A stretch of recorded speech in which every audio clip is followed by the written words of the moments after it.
योभन्दा अघिल्लो भिडियोमा हामीले रिलेसनल अपरेटरको बारेमा कुरा गरेका थियौँ।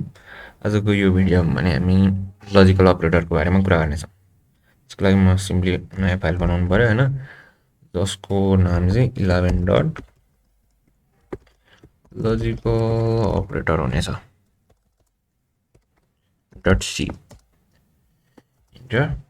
यति भइसकेपछि मैले यसको सिम्पल कोड चाहिँ यहाँबाट कपी पेस्ट गर्नु परिहाल्यो होइन। कपी पेस्टर भएपछि अनि नचाहिने कुरा किन चाहियो त।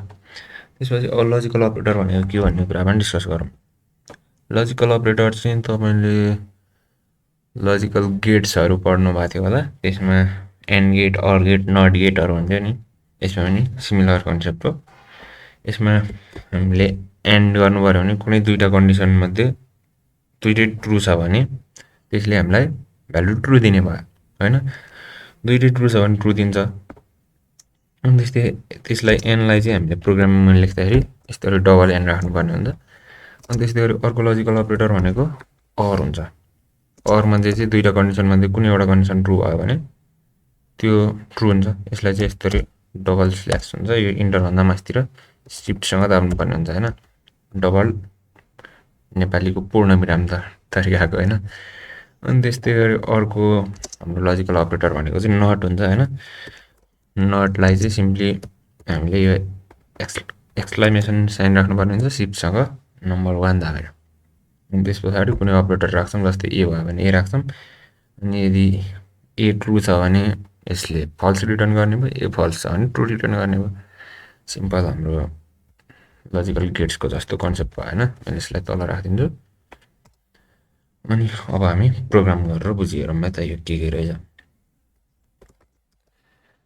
प्रिन्ट एफ यो सबै 0 र 1 मा आउने हो। एउटा कुरा तपाईँले नबुझ्या हुनसक्छ, जस्तै हामीले अहिलेसम्म बुझेअनुसार मैले यहाँ कुनै यस्तै 1 जस्तो राखिदिन्छु। यो इरर आएको हेर्न रमाइलो हुँदैन।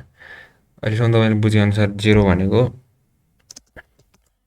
के हो, फल्स हो।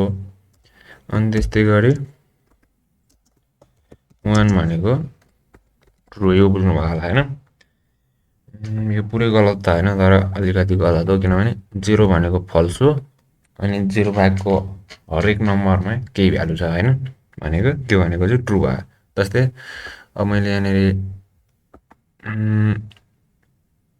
के भन्ने, जुन नट 1 मात्रै दिएँ भने नट 1 भनेको नट ट्रु भयो होइन। अनि त्यसको अपोजिट भनेको फल्स हुनु पऱ्यो, यसले 0 रिटर्न गर्छ।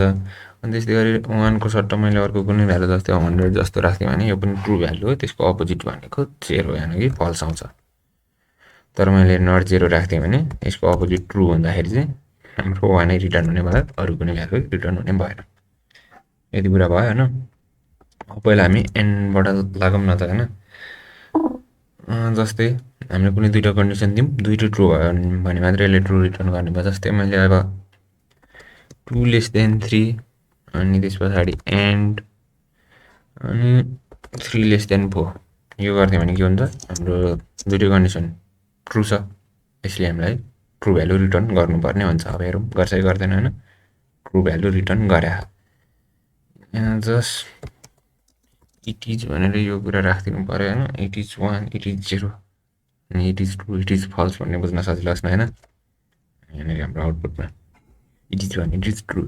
जस्तै अब मैले कुनै एउटा मात्रै कन्डिसन फल्स गराइदिएँ भने 2 इज ग्रेटर देन 3 गराइदिएँ भने यसको आउटपुट आउने भयो फल्स, इट इज 0 भनेर आउने भयो होइन। ठिकै छ। त्यस्तै गरी यदि मैले एनको सट्टा यहाँनिर अर लगाइदिएँ भने के हुन्छ, यही ट्रु भएर आउँछ, किनकि कुनै एउटा त ट्रु छ होइन। तर फेरि यहाँ दुइटै फल्स भयो भने चाहिँ यो पनि फल्स हुने भयो। यो कन्सेप्ट सबैले बुझेको कुरा हो होइन। अनि सिन्ट्याक्समा ढाल्न मात्रै आजको मोटिभ हो, जुन चाहिँ तपाईँले थोरै प्र्याक्टिस गर्नुभयो भने अभियसली सकिहाल्नुहुन्छ। अनि त्यस्तै गरी नटको कुरा त मैले भर्खर गरेँ, यहाँ गरिनँ, गरेँ जस्तो लाग्थ्यो होइन। अब जस्तै नट 0 भयो भने 1 आउने भयो, नट 1 भयो भने 0 आउने भयो। यो कुरा त हुने भइहाल्यो होइन। यति मात्रै नभएर नटभित्र हामीले ब्राकेट लगाएर अर्को कुनै कन्डिसन राख्न सक्छौँ, जस्तै 2 लेस देन 3 यो भ्यालु ट्रु भयो अनि त्यसको नट भनेको फल्स हुनु पऱ्यो होइन, फल्स भनेको 0 आउनु पऱ्यो, इट इज 0 भनेर आउनु पऱ्यो होइन, जुन हाम्रो आउटपुट स्क्रिनमा आछ। लजिकल अपरेटरमा यति नै थियो होइन। कुनै कुरा छुट्यायो भने कमेन्ट गर्न सक्नुहुन्छ।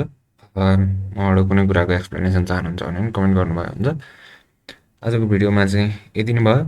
म तपाईँहरूसँग नेक्स्ट भिडियोमा अर्को कुन अपरेटर बाँकी छ, असाइनमेन्ट होला, इन्क्रिमेन्ट डिक्रिमेन्ट अनि अर्को कुनै एउटा छ, त्यस 2-3वटा अपरेटरको भिडियो बाँकी छ, 3टा होला, अर्को एउटा कुन टपिक्स बिर्सेँ मैले। अनि त्यस पछाडि हामी नेक्स्ट कन्ट्रोल स्टेटमेन्टतिर जानेछौँ। आजको भिडियोमा यति नै भयो। धन्यवाद।